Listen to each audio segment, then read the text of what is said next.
Av, which is the second parsha in the book of Leviticus. This week, as I mentioned before, is also called Shabbat Hagadol, the Shabbat of bigness, the big Shabbat before Pesach. How do we know this? Well, it's a big deal, and I was thinking about it a lot this week. I think we know it because for those of us who may be preparing Seder, we have to have our list planned now. The menu needs to be planned now, a week before, and then the shopping list has to be done by at least Tuesday, if not Wednesday at the latest. So anxiety is running amok in the Jewish community. The Jewish people are anxious always, but especially the week before Pesach.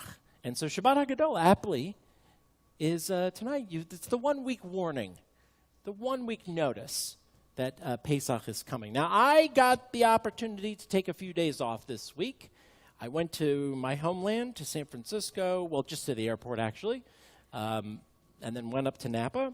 And so it's very green, very green. Spring has sprung. And I thought to myself, this is relaxing, but no, it's not, because I was worried. I was anxious for Pesach, which begins in a week. So it was not relaxing, but relaxing. I was just happy not to be here for 5 days. No offense. But you know that feeling when you're content-ish, happy-ish, rested-ish, because you know something big is coming. The tradition was that rabbis would speak only twice a year, really give big sermons twice a year, not on Yom Kippur, not on Rosh Hashanah, not even on Pesach, but on this Shabbat HaGadol, and on Shabbat Shuvah, which is the Shabbat between Rosh Hashanah and Yom Kippur. Now, you may ask, well, why were those two allocated as the 2 nights or 2 Shabbatot that the rabbis would speak? Well, on this Shabbat, rabbis are supposed to speak for a long time to review with you the rules of chametz and kashrut for Passover, what you can and can't eat. Now, while I would love nothing more than to talk about green beans with you and rice, or not rice, and by the way, I want everyone who says they're Sephardic for Pesach to do the 23andMe test and bring me the results, and then I will decide whether you were absolved or not from rice. 2 people, by the way, who've grown up their whole life saying, oh yeah, we're a quarter Sephardic, so we can eat rice on Pesach, did 23andMe and found out. By the way, I did do 23andMe, and shocker, spoiler alert, 99.5% Eastern European. That is my genetic DNA. 99. I know. You thought there was a chance that I'm still not a Litvak, but I am. That's for another day. And on Shabbat Shuvah, rabbis are supposed to talk about the laws of Teshuvah, the laws of repentance in preparation for Yom Kippur. I wanted to start, that was not the start, that was the pre-start. I wanted to start, though, by sharing a passage from the, I would imagine if I polled the crowd, we'd have, let's say there's a couple hundred people here, we'd have 50 Seders being run next Friday and 50 different Haggadot being used, right? Because there are thousands of Haggadot. Well, this Haggadah was published, 2012. I do know, 2012. I have 2 claims to fame in my life. Number 1 was I was a rabbinic intern at the synagogue where Howard Stern was a member. And knew his kids, actually, and Allison. And the second claim to fame is I went to high school with Lemony Snicket. He grew up at my synagogue. His actual name is Daniel Handler. For those of you who are Lemony Snicket fans, he and I were in Arsenic and Old Lace together in high school. He wrote a Haggadah called the New American Haggadah in 2012 and wrote the following. So this is a little silly, but very cool too. The story of Passover may seem very remote to you, as it happened thousands of years ago, when the oldest people at your Seder table were very, very young, and so many of the details of the story seem somewhat old-fashioned, such as the smearing of lamb's blood over the doorway of one's home, which has largely been replaced by signs warning away solicitors. But in fact, the story of liberation is one that is still going on, as people all over the world are still in bondage. And we wait and wait, as the Jews in Egypt waited and waited for the day when freedom will be spread all over the world like frosting on a well-made cake, rather than dabbed here and there as if the baker were selfishly eating most of the frosting directly from the bowl.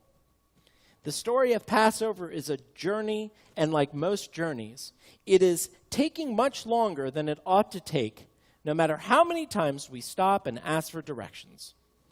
We must look upon ourselves as though we, too, were among those fleeing a life of bondage in Egypt and wandering the desert for years and years and years, which is why we are often so tired in the evenings and cannot always explain how we got to be exactly where we are.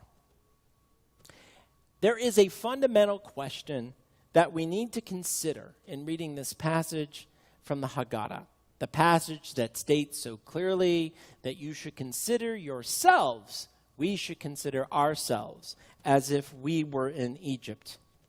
And that question, and this may come up at your Seders next week, is why do we need to be constantly reminded that each and every one of us should look upon ourselves as if we ourselves personally left Egypt?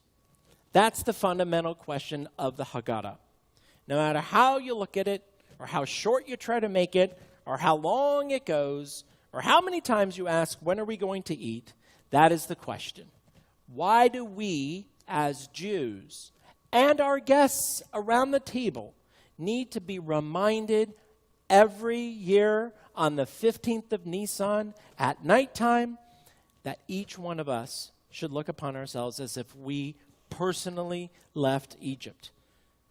Every Jewish person, every non-Jewish person, everybody who grew up Jewish, everybody who's grown up with people who they knew were Jewish, every person who has ever attended a Seder presumably knows why they are there. Is it to suffer through the Seder? Is it to enjoy the wonderful food? Is it to be around family that you don't always love to be around?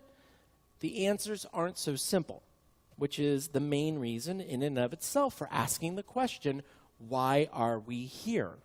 Which 7 days from now we will be asking. We live in a society where we have many Egypts, slave experiences, things that we are stuck with or think that we're stuck with. Maybe we're a slave in a way to our jobs, our careers, our vocations have gotten stale and feel very blah, and we feel enslaved. We are definitely slaves to our schedules. I've joked many times this year about learning how to be in 3 places at once, but then learning it's not unique to a rabbi or to a physician or to an attorney or to a mom or to a dad. We put ourselves in these positions of having obligations, but are they even choices anymore? Those things that fill our schedules, that is a type of slavery. We remind ourselves, because as Lemony Snicket wrote, we are often so tired in the evenings and cannot always explain how we got to be exactly where we are. We're delirious with exhaustion. I don't know about you, but I spend many a night wondering, what did I do today? What do I have tomorrow? Totally tired. That is a form of slavery. We live amongst negative energy. We are enslaved by the news, enslaved by the adage, if it bleeds, it leads. We're enslaved by bad news. Just watch the local news for the first 20 minutes until they get to sports. And then they report about the Suns, and then it continues to get bad. Our poor sons. We are enslaved by bad interactions with friends, and family, many of which happen over the internet or in text, so we don't even see them face to face. Even though we know intellectually we are the luckiest Jews in the history of the world, We are in the top 1% of 1% luckiest Jews ever to live in the last 4,000 years. We still get enslaved by not having enough or making enough. And all of these negative synergies out there, and there are indeed a lot of negative synergies out there, and the chaos of our world leadership and our country's leadership or lack thereof, depending on which side you sit on, can create negative synergies and negative energies which are not only exhausting, but can enslave us and take emotional and taxing and mental taxing. So I guess on this Pesach, on this Shabbat HaGadol, we should ask ourselves, how can we, just for one night during Seder, and hopefully after the Seder, begin the process by which we begin to think of freeing ourselves of the slavery of the world, of no longer feeling victims to those things that enslave us, but perhaps in a courageous way as survivors of the world around us. The slavery from outside forces and inside dysfunction means that we have to constantly remind ourselves that we are indeed free, even if it doesn't always feel that way. To live with the stresses of our lives, to use our positive energies to overcome negative impulses, to remind ourselves that we are not slaves anymore, but we are free. Maybe that's the fundamental question or answer that we can use to start another question during Pesach. I want to say, not to politicize, but as a way of marking freedom and a way of celebrating freedom, that there are thousands upon thousands of teenagers and kids who will be marching in Washington, D.C. tomorrow in what they are calling this March to End Gun Violence. And this action of breaking through a wall that has existed in our country, no matter which side of the issue you sit on, for decades, since my childhood, these kids are acting with freedom. They are acting as liberated people.